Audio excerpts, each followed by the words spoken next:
তো hey guys, কেমন আছেন সবাই? আজকে একটি অসাধারণ মিষ্টি থ্রিলার মুভি এক্সপ্লেন করতে যাচ্ছি। মুভির শুরুটা সাধারণ মনে হলেও যতই সময় যাবে ততই মুভি থেকে এমন কিছু টুইস্ট বেরিয়ে আসবে যা আপনাকে অবাক করতে বাধ্য করবে। তো চলুন দেরি না করে মুভিটির এক্সপ্লেনেশন শুরু করা যাক। তো সিনেমার শুরুতেই আমাদের একটি পাবলিশিং কোম্পানির সিইও এরিককে দেখানো হয়, যে একটি বড় বইমেলায় ঘোষণা করে যে আমরা খুব শীঘ্রই ডিলডাস নামক বিখ্যাত বইয়ের 3 নম্বর পার্ট বহু ভাষায় প্রকাশ করতে যাচ্ছি। আপনারা প্রথম দুটি পার্ট যেভাবে উৎসাহের সঙ্গে কিনেছেন তা দেখে আমাদের মনে হয়েছে যে তৃতীয় খণ্ড অবশ্যই তৈরি করা উচিত, আর আগামী 2 মাসের মধ্যেই আমরা সেটি আপনাদের জন্য নিয়ে আসব। ফ্রেন্ডস, এই বইয়ের প্রথম দুটি খণ্ড পড়ার পর পাঠকরা তৃতীয় খণ্ডের জন্য অধীর আগ্রহে অপেক্ষা করছে। ইতিহাসে খুব কম বই এমন উত্তেজনা সৃষ্টি করতে পেরেছে। বইটি ট্রান্সলেট করার জন্য 9টি দেশের 9জন বিখ্যাত ট্রান্সলেটরকে হায়ার করা হয়। এই হচ্ছে স্প্যানিশ ট্রান্সলেটর জাভিয়ার, এরপর আছেন ইটালিয়ান ট্রান্সলেটর ডেরিও, তারপর গ্রিক ট্রান্সলেটর ক্যানন, অবশেষে আমাদের চীনা ভাই চেন এবং রাশিয়ান ট্রান্সলেটর ক্যাটরিনা। এইসব প্রফেশনাল ট্রান্সলেটর ফ্রান্সে আসেন, যেখানে তাদের অনুবাদের কাজ করতে হবে। এরপর তাদের একটি বড় প্রাসাদে নিয়ে যাওয়া হয়, যেখানে তারা শান্তিতে কাজ করতে পারবেন। ওইখানে ঢোকার সাথে সাথেই তাদের মোবাইল ফোন নিয়ে নেওয়া হয়। এই জায়গাটি দেখতে একদমই প্রাসাদের মতো। সবাই খুবই খুশি যে তারা এমন একটি দুর্দান্ত জায়গায় 2 মাস থাকার সুযোগ পেয়েছে। কিন্তু পাবলিশার অ্যাসিস্ট্যান্ট তাদের নিচের বেসমেন্টের মতো দেখতে একটি জায়গায় নিয়ে যান। তারপর তিনি তাদের একটি বাংকারের ভেতরে নিয়ে যান। তারা আরও বেশি এক্সাইটেড, কারণ বাইরের মানুষের আগে তারা এই খণ্ডটি পড়ার সুযোগ পাচ্ছে। বইটি পড়ার পর তারা এটি নিজেদের ভাষায় ট্রান্সলেট করবে, এবং প্রকাশক চান না যে বইয়ের একটি অংশ ইন্টারনেট বা অন্য কোনো মাধ্যমে ফাঁস হয়ে যাক, না হলে পাবলিশিং কোম্পানির কোনো লাভ হবে না। এখানে ইন্টারনেট নেই, তবে তাদের জানানো হয় যে প্রয়োজনীয় সব কিছুই তারা পাবে, যেমন ভালো খাবার, ভালো থাকার ব্যবস্থা, খেলার সুযোগ ইত্যাদি। এরপর তিনি তাদের আরেকটি কক্ষে নিয়ে যান, যেখানে কতগুলো গার্ড দাঁড়িয়ে রয়েছে এবং তাদের নজরে রাখছে। দেন পাবলিশার এরিক আসেন এবং ট্রান্সলেটরদের জানান যে প্রতিদিন তাদের প্রত্যেককে 20 পৃষ্ঠা করে দেওয়া হবে, যা একদিনের মধ্যে অনুবাদ করতে হবে। যদিও পুরো বই ট্রান্সলেটের জন্য 1 মাসই যথেষ্ট, তবে তারপরে আপনাদের দেখতে হবে যে আপনাদের অনুবাদ সঠিক হয়েছে কিনা বা আরও উন্নত করা যায় কিনা। তাই আপনাদের এখানে 2 মাস রাখা হবে, এবং এই সময় আপনাদের সতর্ক থাকতে হবে যেন একটি ছোট ভুলও না হয়। এরিক তাদের সতর্ক করে বলে, যদি এই বইয়ে কোনো অংশ ফাঁস হয় তাহলে বুঝে নিন আপনাদের কেরিয়ার শেষ, এবং তার ওপর জেলও নিশ্চিত। এই কঠোর শর্তগুলো বলে এরিক তাদের ভয়ও দেখান, কিন্তু তারা বলে, আমরা এখানে আমাদের কাজ করতে এসেছি এবং কাজ শেষ করেই চলে যাব, আমাদের কোনো খারাপ উদ্দেশ্য নেই। এরপর তারা কাজ শুরু করে দেয়। ক্যাটরিনা বইটির প্রথম পৃষ্ঠা পড়ে এতটা আবেগপ্রবণ হয়ে পড়ে যে তার চোখ থেকে জল বেরিয়ে আসে। দেন তারা সবাই প্রথম 20 পৃষ্ঠা নিজেদের ভাষায় ট্রান্সলেট করে। তারপর এরিক একটি সুটকেস নিয়ে আসে, যার ভেতরে বইটির সম্পূর্ণ স্ক্রিপ্ট রয়েছে। তার সঙ্গে কিছু দেশে ফ্লেক্সযুক্ত কয়েকটি পেনড্রাইভও আছে। এরিক একটি পেনড্রাইভ বের করে কম্পিউটারের সাথে সংযুক্ত করে এবং পরে তা সরিয়ে নেয়। তখন ডেরিও বলে, আমি এই বইয়ের লেখকের সাথে দেখা করতে চাই। এরিক বলে, লেখকের নাম অস্কার, কিন্তু তিনি কোথায় থাকেন, পুরুষ না মহিলা, এটা কেউই জানে না। এরিক আরও বলে, অস্কার তার পরিচয় প্রকাশ করতে চান না এবং কারোর সাথে দেখাও করতে চান না, তাই তার সাথে দেখা করার চিন্তা বাদ দাও। পরের সিনে আমরা দেখি ক্যাটরিনা এরিকের ঘরে অপেক্ষা করছে। দেখে মনে হচ্ছে ও কিছু জিজ্ঞাসা করতে এসেছে, কিন্তু এরিক অন্য ঘরে ফোনে কথা বলছিল। এ সময় ক্যাটরিনা চুপি চুপি সেই সুটকেস খুলে, যার মধ্যে সম্পূর্ণ স্ক্রিপ্ট রাখা ছিল। এরিকের আওয়াজ শুনে সে দ্রুত সবকিছু বন্ধ করে শান্তভাবে বসে পড়ে। এখান থেকে আমরা কয়েক মাস আগের একটি ফ্ল্যাশব্যাক দেখি। তখন এরিক শহরের বাইরে একটি পুরনো বইয়ের দোকানে যায়, যেখানে সে এক বৃদ্ধ লোকের সাথে দেখা করে, যার নাম জর্জ। এরিক বলে, আপনি বই লিখে যে টাকা আয় করেছেন তার মাধ্যমে পুরো পৃথিবী কেনা যাবে। জর্জ হেসে বলে, হ্যাঁ হ্যাঁ, এবার আমি ডিলডাসের তৃতীয় খণ্ডও লিখব, আর তারপর লেখালেখি পুরোপুরি বন্ধ করে দেব। তার কথায় মনে হয় যে জর্জই ডিলডাসের আসল লেখক। যাই হোক, পরে দেখা যাক কী হয়। এখন আমরা বর্তমান সময়ে ফিরে আসি এবং দেখি বাংকারের ভেতরে ট্রান্সলেটররা তাদের কাজের পাশাপাশি বিনোদনও করে। কিন্তু তারপরে একটি সমস্যা শুরু হয়। এরিকের কাছে একটি মেসেজ আসে। মেসেজটি দেখে সে রাগে ফুলতে থাকে এবং তখনই সে সব ট্রান্সলেটরদের ডাকে এবং তাদের কঠোরভাবে বকাঝকা করতে থাকে। আসলে ডিলডাসের তৃতীয় খণ্ডের প্রথম 10 পৃষ্ঠা ইন্টারনেটে ফাঁস হয়ে গিয়েছে, এবং যে ব্যক্তি এই মেসেজটি পাঠিয়েছে সে 5 মিলিয়ন ইউরো দাবি করছিল, নইলে সে বইটির পরবর্তী 100 পৃষ্ঠা একদিনে প্রকাশ করে দেবে। এরিক তখন রেগে গিয়ে বলে, তোমরা ছাড়া কেউ বইটির আসল স্ক্রিপ্ট দেখেনি, আর আমি জানি যে তোমাদের মধ্যে কেউ এটি ফাঁস করেছে। চুপচাপ আমাকে বলো কার কাছে এটা।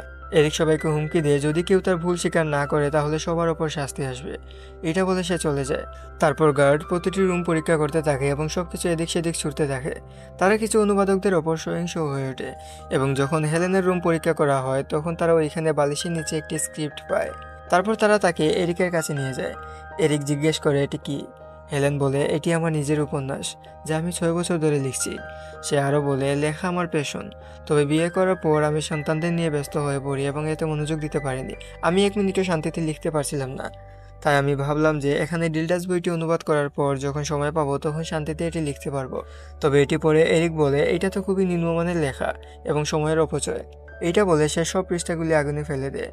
হেলেন সহ্য করতে পারে না যে তার 6 বছরের পরিশ্রম আগুনে পড়ে গেছে। এরপরের সিনে আমরা দেখি সব ট্রান্সলেটর মিলে আলোচনা করছে। তাদের মধ্যে একজন বলে আমরা সবাই প্রফেশনাল ট্রান্সলেটর, তাহলে কে স্ক্রিপ্ট ফাঁস করতে পারে? তখন শান বলে কেউ না কেউ তার ফোন এখানে লুকিয়ে রেখেছে, যার মাধ্যমে সেই লেখাটি ফাঁস করেছে। এখন সব দোষ পড়ে একজন ট্রান্সলেটরের উপর। তারা সেই ট্রান্সলেটরের দিকে তাকায় যার হাত ব্যান্ডেজ করা। সে বলে সবাই আমাকে এমনভাবে দেখছো কেন? এখানে আসার আগে আমার একটি বড় দুর্ঘটনা ঘটেছিল, তাই আমি হাতে ব্যান্ডেজ করেছি। কিন্তু কেউই তাকে বিশ্বাস করে না এবং জোর করে তার ব্যান্ডেজ খুলতে থাকে। তারা ভাবে ব্যান্ডেজের ভেতরেও কোনো মোবাইল লুকিয়ে রেখেছে, কিন্তু ব্যান্ডেজ খুলে তারা দেখে যে সে আসলেই অসুস্থ আর তার কাছে কোনো মোবাইল নেই। এদিকে অ্যালেক্স চিন্তিত হয়ে পড়ে, কারণ গার্ডরা তার রুমটি তল্লাশি করতে গিয়ে অগোছালো করে ফেলেছে। এরপর সেখানে ক্যাটরিনা আসে এবং সে অ্যালেক্সকে বলে যে আমি তোমার উপর সন্দেহ করছি, তুমি এই কাজ করেছো। আসলে তুমি একজন প্রফেশনাল ট্রান্সলেটরই নও, তুমি নিশ্চয়ই সেই পৃষ্ঠাগুলি ফাঁস করেছো, তাই না? দেন অ্যালেক্স সত্যিটা প্রকাশ করে এবং বলে যে হ্যাঁ, আমি ট্রান্সলেটর নই, কিন্তু আমি ডিলডাস বইয়ের একজন বড় ফ্যান। যখন বইটির প্রথম 2টি খণ্ড প্রকাশিত হয়েছিল আমি বইগুলো পড়েছিলাম, কিন্তু তাদের ইংরেজি অনুবাদ তেমন ভালো মনে হয়নি। তাই আমি আবার বইটি ইংরেজিতে অনুবাদ করি, যা প্রফেশনাল ইংরেজি ট্রান্সলেটের চেয়েও ভালো ছিল। এরপর এরিক অ্যালেক্সের অনেক প্রশংসা করেন এবং জানতে চান, তুমি যখন জানো যে এই বইটি ইতিমধ্যে ইংরেজিতে ট্রান্সলেট করা হয়েছে, তাহলে তুমি কেন আবার ইংরেজিতে অনুবাদ করলে? তারপর অ্যালেক্স তাকে জানায় যে সে ডিলডাস বইয়ের একজন বড় ফ্যান এবং সে যে কোনোভাবে এই বইয়ের লেখকের সাথে দেখা করতে চায়। সে এরিককে জানায় যে সে 3য় খণ্ডের প্রথম বাক্যটিও আন্দাজ করতে পেরেছে। তখন এরিক বলে তুমি যা আন্দাজ করেছো তা লিখে দেখাও। তারপর অ্যালেক্স এই লাইনটি লিখে। লাইনটি দেখে এরিক অবাক হয়ে যায়, কারণ এই লেখাগুলো ঠিক একই লাইন যা আসল লেখক লিখেছিলেন। এরিক জানতে চায় তুমি এটা কিভাবে আন্দাজ করলে?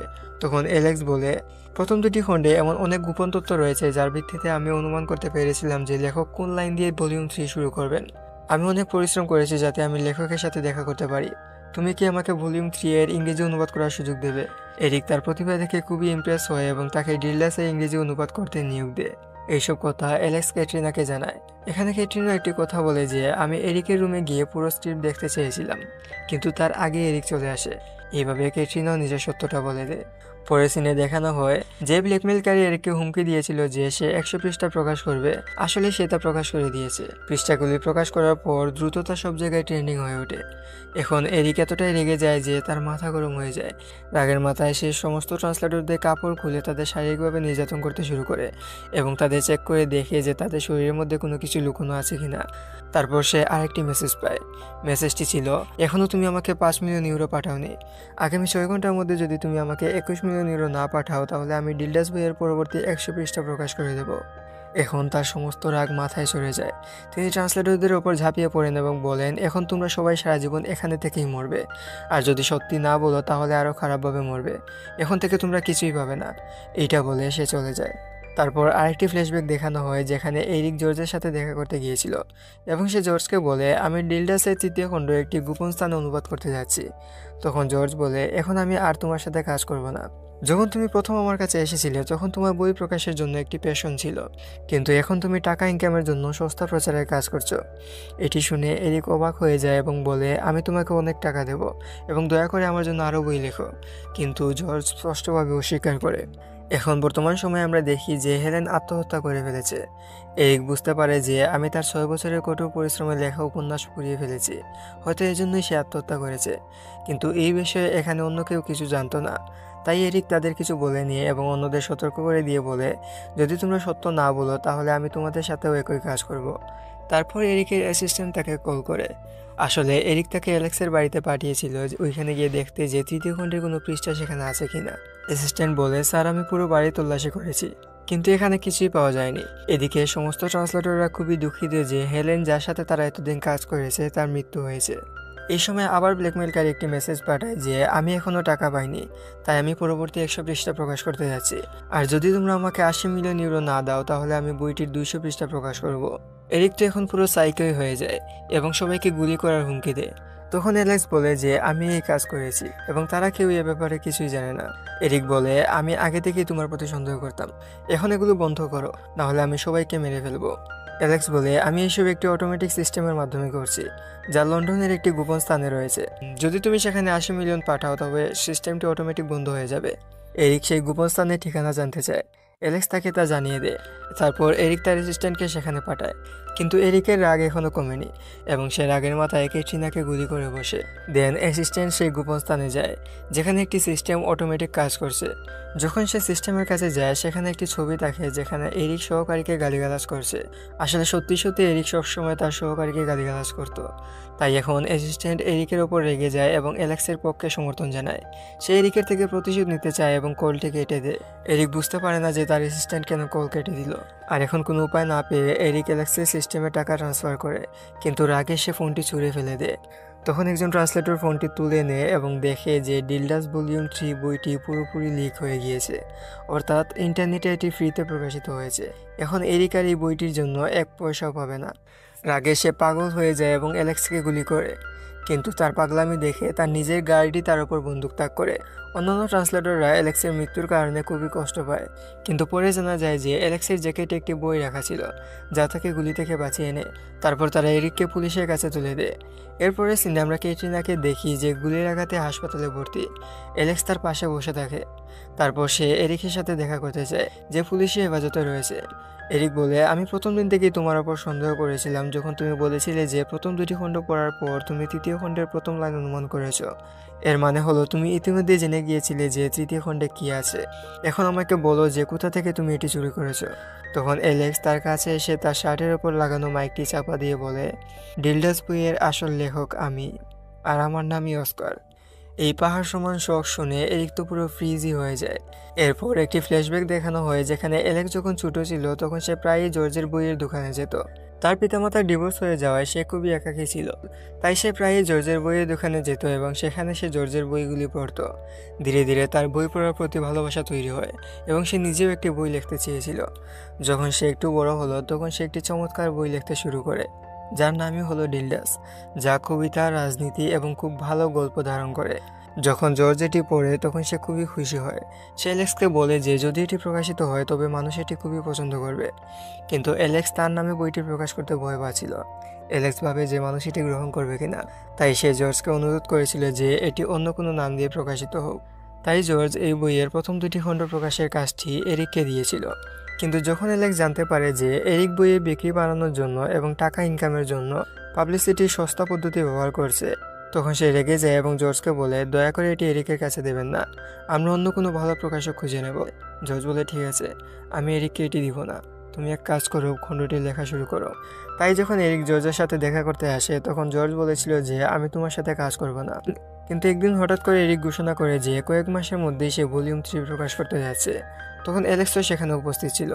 সে চিন্তিত হয়ে পড়ে যে জর্জ বলেছিল সে ভলিউম 3 এরিককে দেবে না, তাহলে এটি কী ধরনের ঘোষণা হতে পারে।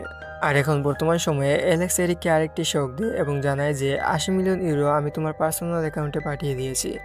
এখন পুলিশ জানতে চাইবে তোমার পার্সোনাল অ্যাকাউন্টে এত টাকা কীভাবে আসলো। তাদের প্রশ্নের উত্তর দেওয়ার জন্য তৈরি থেকো। এরিক অ্যালেক্সকে বলে যে তুমি ডিলডাসের আসল লেখক হতে পারো না, কারণ আমি নিজে হাতে এই বইয়ের রাইটার অর্থাৎ জর্জকে হত্যা করেছিলাম এবং তার থেকে ভলিউম 3 এর মূল স্ক্রিপ্ট চুরি করেছিলাম। তারপর একটি ফ্ল্যাশব্যাক দেখানো হয় যেখানে জর্জ এরিককে 3য় ভলিউম দিতে অস্বীকার করে। তখন এরিক রেগে গিয়ে জর্জকে সিঁড়ি থেকে ঠেলে ফেলে হত্যা করে এবং ডিলডাস বইয়ে ভলিউম 3 চুরি করে।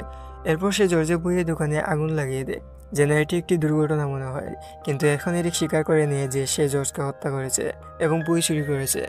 বাইরে পুলিশ তার সব কথা শুনছিল, কিন্তু তারা অ্যালেক্সের একটি কথাও শুনেনি, কারণ অ্যালেক্স যখন কথা বলে সে এরিকের শার্টে লাগানো মাইকটি ঢেকে কথা বলে।